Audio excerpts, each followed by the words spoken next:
I'm Michael McGrogan. I'm presently a former caregiver for Bonnie Reynolds, who has since moved to Decatur, Georgia, where she was first in assisted living and then in a dementia unit because she was probably diagnosed with Lewy bodies dementia. in any case, I just am here to talk about that you don't need to go it alone.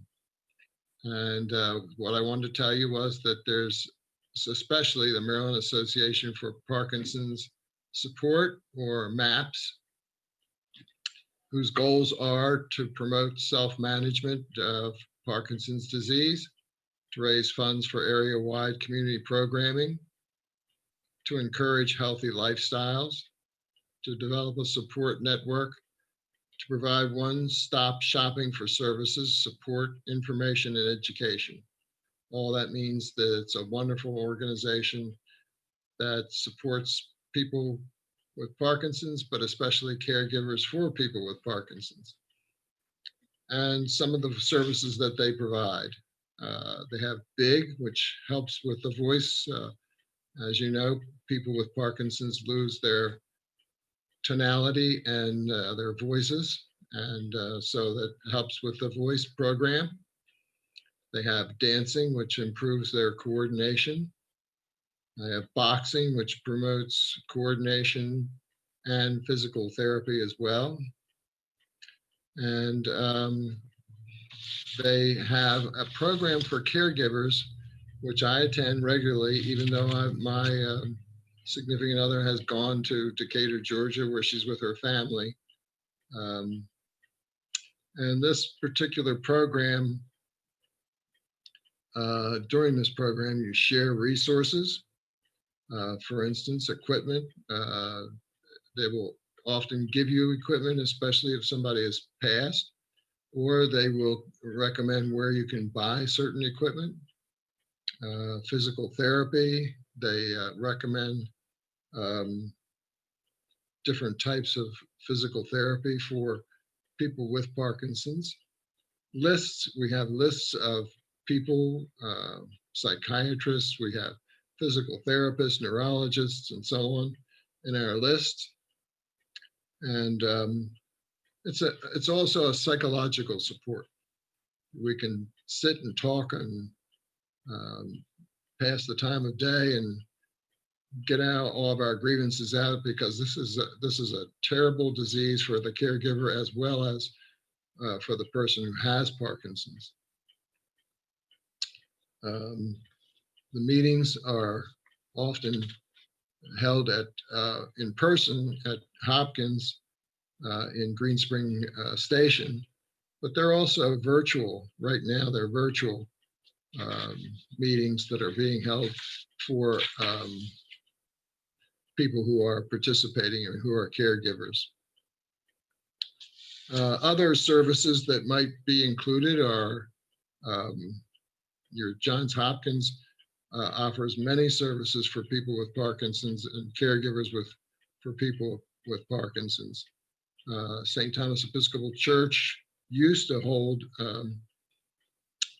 regular lectures on Parkinson's and taking care of people with Parkinson's, in which both the attendee, you could attend as a caregiver and attend as a person with Parkinson's. That's on Providence Road. And again, this is beautiful assistance for people with Parkinson's and for caregivers as well. Now, you want to get a good neurologist. It's most important that you do. Your neurologist will, first of all, it will diagnose whether or not a person has Parkinson's. It will test you. It will see how progression of the Parkinson's. It'll also help you with medicine changes. It will suggest equipment for you, places to go to buy equipment. Anyway, and for those of you who are caregivers, you need aides. These will help with your Parkinson's person. They will help you, and they will help you get through this particular, I mean, sometimes it's been 20, 25 years of this. So you need to help, you need help, and you need to get good aides that come in and at a decent price and at a decent hour. Most importantly is that you need to take care of yourself. That is, as a caregiver, you need to really take care of yourself as well as take care of the person for whom you are in charge, who has Parkinson's. Okay, that's about it.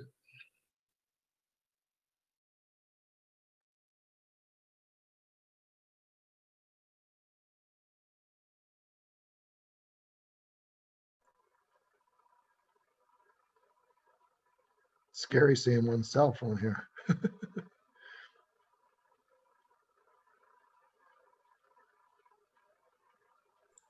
Yeah, if anyone has any questions for Michael, he's here to talk a little bit about what's worked for him as a caregiver and just to kind of share information.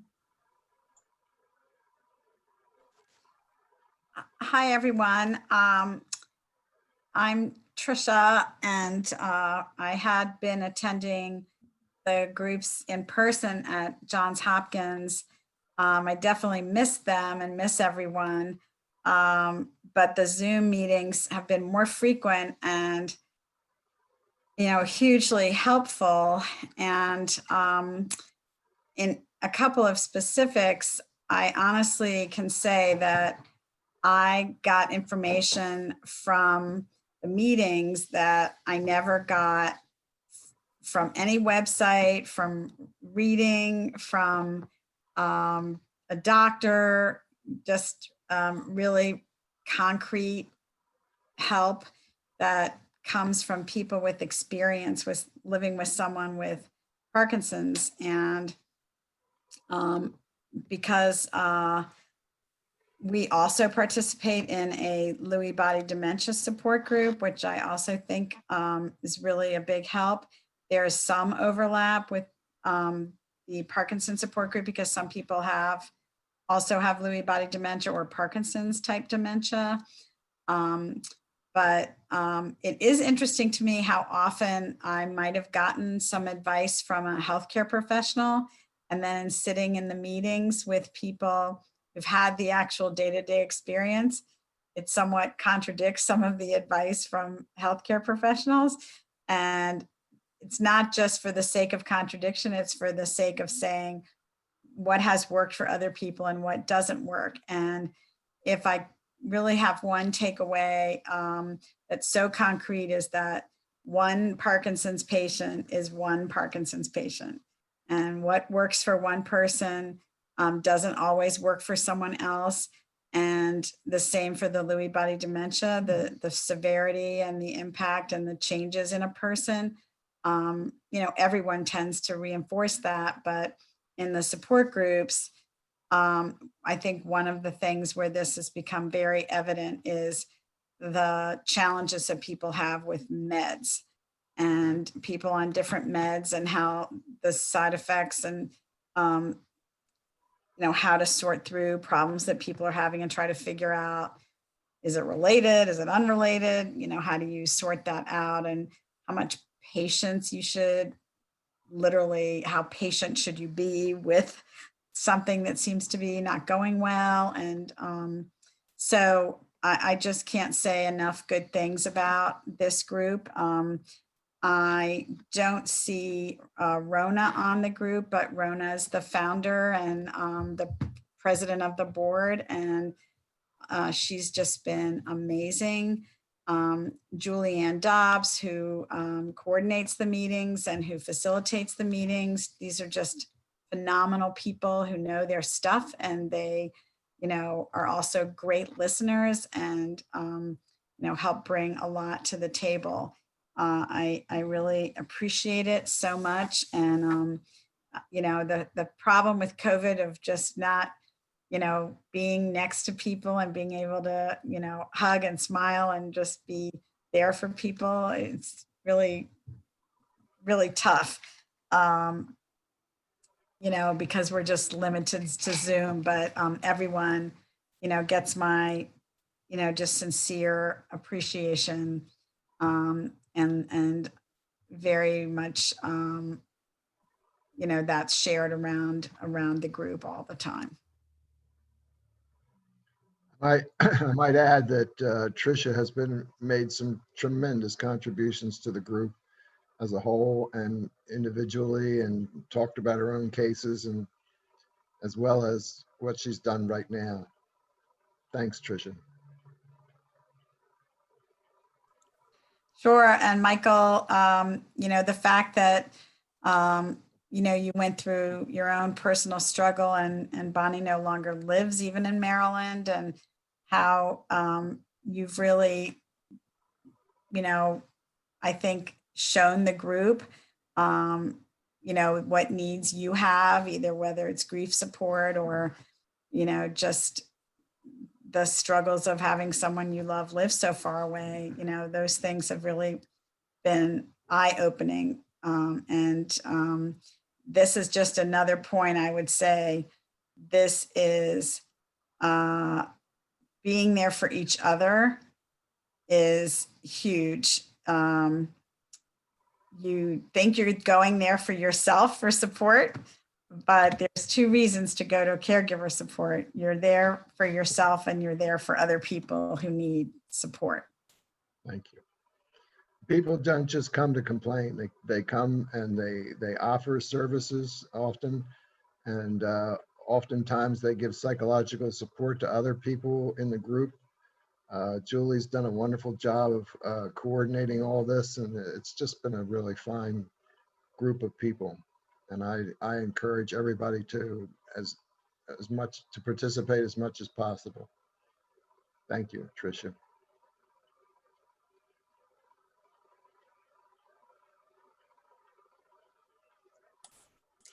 Michael, it's Kathy. Okay. So I'm another long-term participant in the support group, and I see a question up there. Why bother going to a caregiver meeting? Do people just complain? And that is not the case at all. As Tricia was saying, and Michael said so well in his speech too, that it's a lot of information, useful information that's passed around. But yes, there are times, I don't want to call it complain. I want to call it, you need to be able to unload at times. Yeah. And what better group to do it to people who've been there and done that, and sometimes you can't talk to the people who are the closest to you, your own family or whatever. But this group knows and can understand. And so if you need to unload emotionally, it's okay. But that's not what the whole meeting is about. The meeting is also about sharing resources, sharing like experiences. Even after participating in this group for years and years, I still jot down a note almost every single time of something that I file away. I might not need it now, but somewhere down the road I might, or someone else in the group might, So if you've never participated in it, you don't feel alone. That's the thing. You always will remember that you're in this with other people who can understand. And there have been times where one of us have noticed that somebody else in the group really was struggling with something, and afterwards they're in touch with each other, even privately. So don't feel alone in this. You have the Parkinson's as well as the person you're caring for, because you have to live with it just as much. And this is an excellent way to voice concerns and learn information. Thanks, Kay. Thanks for doing this, Michael. Thanks, Kathy. And I hope your hair's growing out. It is. Yeah. I mean, Kathy not only takes care of her husband, but also she had cancer, and that's just I have nothing but admiration for all the people in the group and how they share and how they come to the group and help each other out, and psychologically and physically through sharing objects, and it's just wonderful. It really is.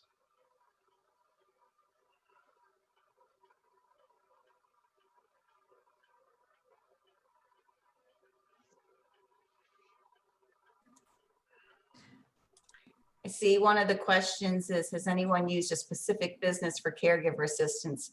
I don't know that we should answer that particularly on this forum, but that's something that we do share within the caregiver group. People will say, well, what do you know about physical therapist, or what do you know about, you know, places to move, or businesses who provide caregiver services.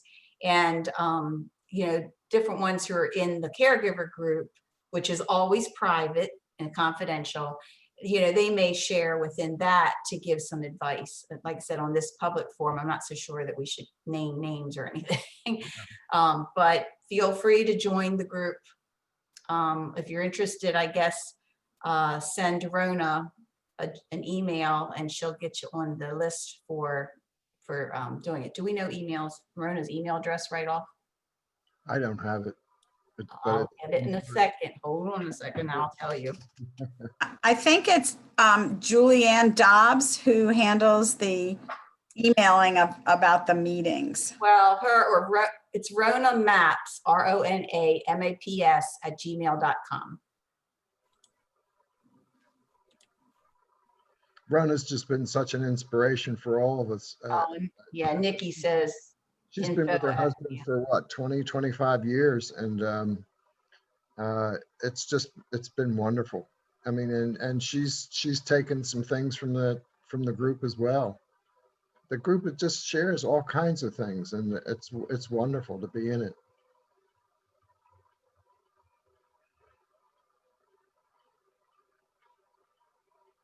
Did everybody get that, Rona Maps? And Nikki put info at MarylandParkinsonSupport.org.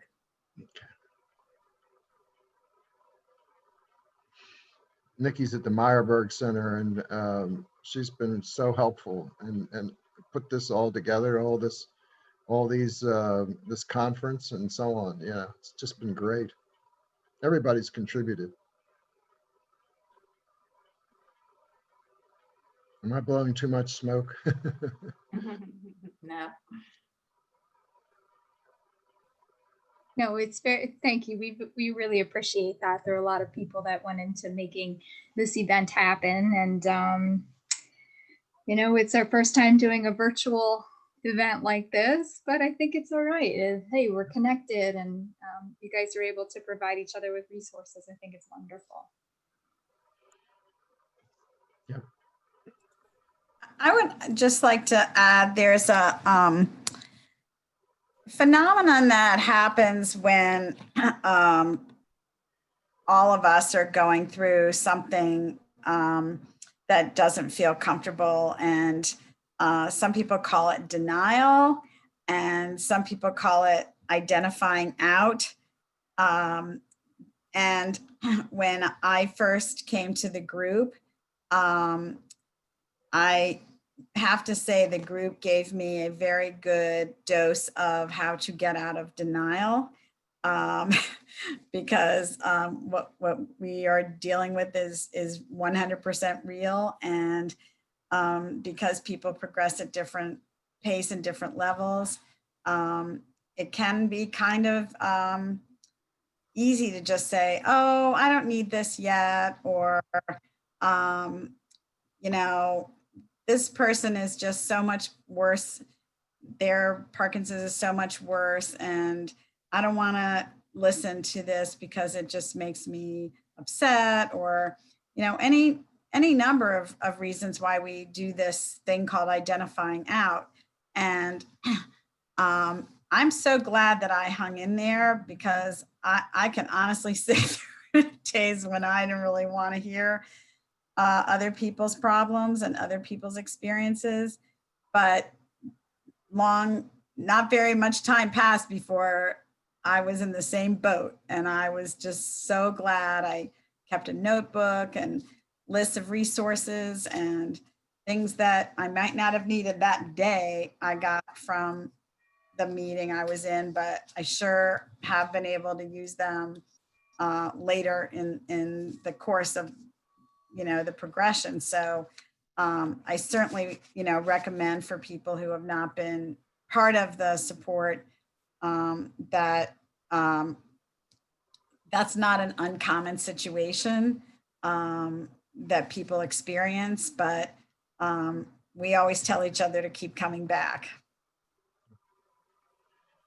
Sort of like an AA meeting. I've never been to an AA meeting. Well, I've been to one, and they asked me about, my thing, and I said Coke, and I meant Coca-Cola. But it's a wonderful experience just being in there. That's why I'm still staying with it, even after Bonnie's gone. And I sometimes I had nothing but admiration for people who are in the group, and sometimes it helps me get through certain things. Yeah.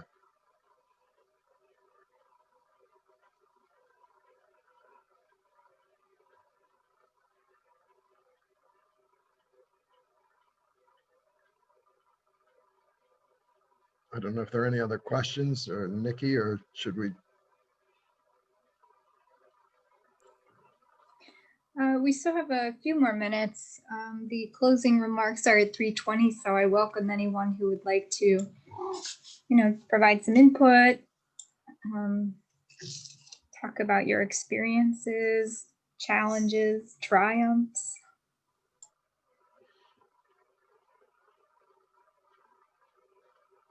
Sometimes it's hard. Sometimes it's really hard to be in the same on the same screen with a group of people that are challenged day in and day out. I mean, just getting to the bathroom and so on. I mean, I'm sorry about mentioning that, but it's hard, and sometimes it's just overwhelming how beautiful some people are in helping other people, and the advice they give is so right on. Yeah.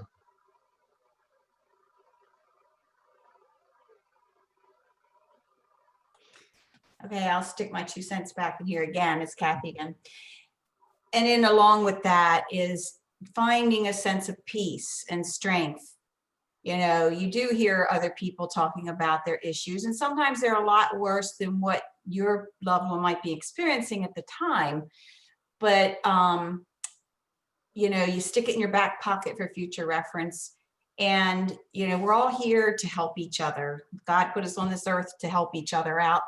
And, you may not feel that you got anything yourself out of a particular meeting, but maybe you said something that was just what somebody else needed to hear, and that happens a lot of times. It's our little time to be together and, again, air whatever has to be aired, or the joys and the accomplishments. Somebody, got over something or made progress with the physical therapy, and we're all really happy to hear those things and share those things. So if anyone has not participated before, don't think of it as just a negative session. Sometimes there's some days, I suppose, maybe there's some heavy stuff going on. It just depends on what's happening with people, but it's all of it. It's the good, the bad, the experiences, the resources. Come join us and see. I mean, I know that Kay has gone through just a tremendous amount just in talking about her husband in the hospital, and Rona the same thing about husband in hospital. And it's been so difficult for these people that they have to worry about medicines. They have to worry about seeing their husbands in this age of COVID and so on. It's hard. Yeah. Thanks, Kathy. Michael, it's Kay.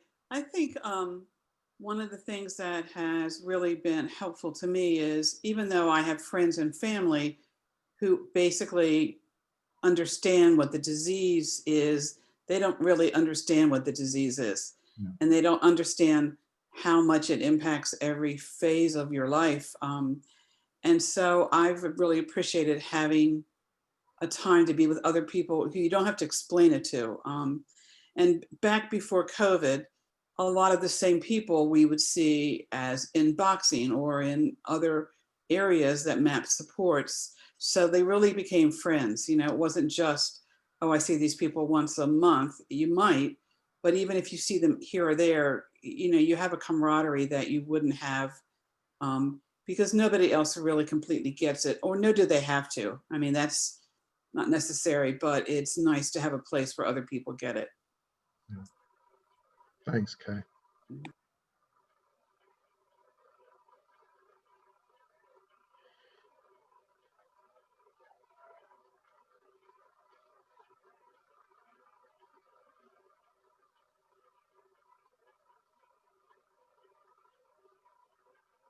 I'm sorry, but Rona just sent a love you note to me, and I so appreciate it. So one of the things that I did not expect in the support group, but is a very honest and real thing, is that the MAPS program is a nonprofit organization with a board and one staff person, and has fundraisers to help bring the money together so that we can continue to provide this level of support. And I kind of laughed to myself because, like, do I need another group to make donations? But it was never a question in my mind that, of course, I was going to make a donation because look at all the benefit. And that sounds a little bit self-serving, I understand it, but I can't understand necessarily asking other people who don't get any benefit from the program to support it. So why not start with us? And it's, you know, such a, I think, a real honor to be supporting the organization, because whether it's walking into the room at Hopkins at Greenspring and knowing people are there, or clicking onto a Zoom meeting and knowing people are there, let's face it, we need each other. And, you know, there's no Parkinson's organization, you know, if we're not giving some support to this, then it's not there for us. It's just a reality that I think it was just an aha moment, because I don't know what I was thinking. Of course, it would be a nonprofit organization that needs donations, but it isn't overbearing. It isn't difficult. It just is a thing. And just so people are aware, you know, it's just chock full of resources, and we're just extremely grateful for that, and happy to be able to, you know, throw a few dollars their way to keep the program alive. There's so many services that MAPS provides free to caregivers and to the people with Parkinson's. It's just incredible. I hope Bonnie has this down in Georgia. I doubt it, but you know, it's just incredible the amount of support that comes from Rona and the rest of the MAPS group. And I will add, folks, many of the folks who have been on the groups know that I'm temporarily living in Oregon.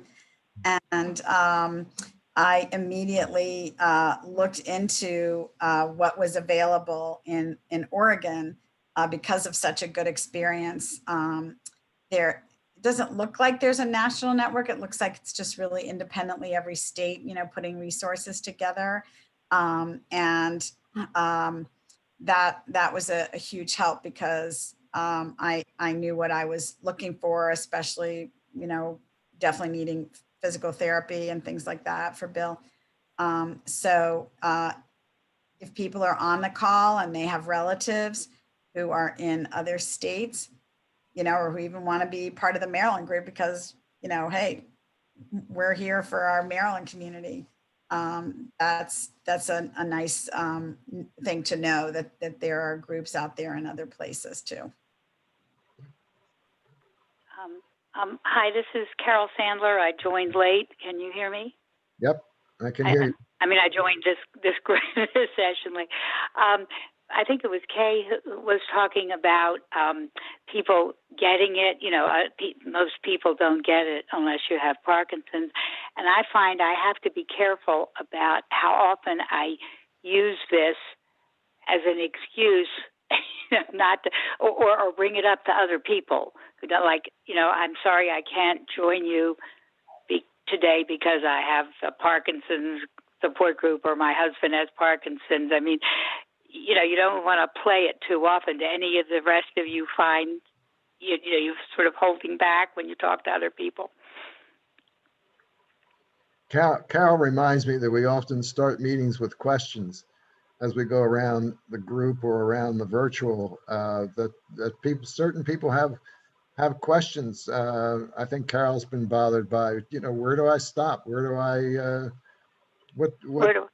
how much do I allow him to dictate what I'm supposed to be doing and so on? You go ahead, Carol. Or what you say. It's more, it's not that it's so much like, what do you say to people?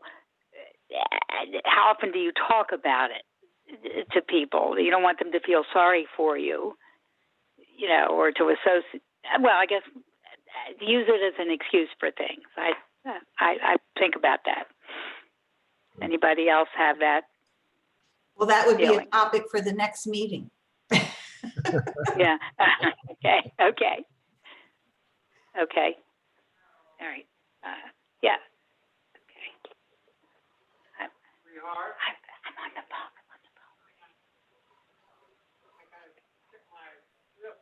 Okay. Anybody else have any questions? Okay. I'm gonna mute. All right. I don't know if we've answered them all.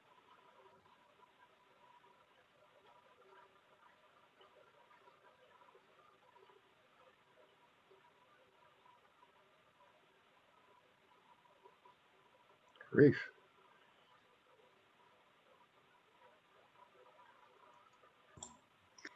Okay, well, I think at this point we can all move over to the closing remarks. There's just a few minutes left.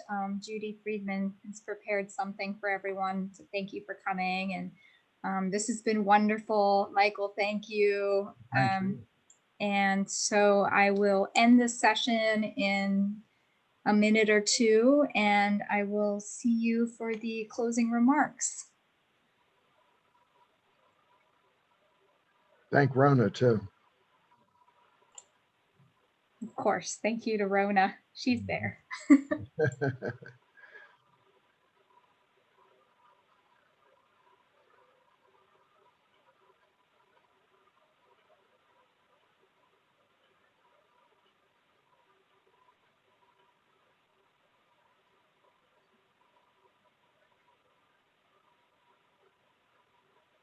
This completes our current session.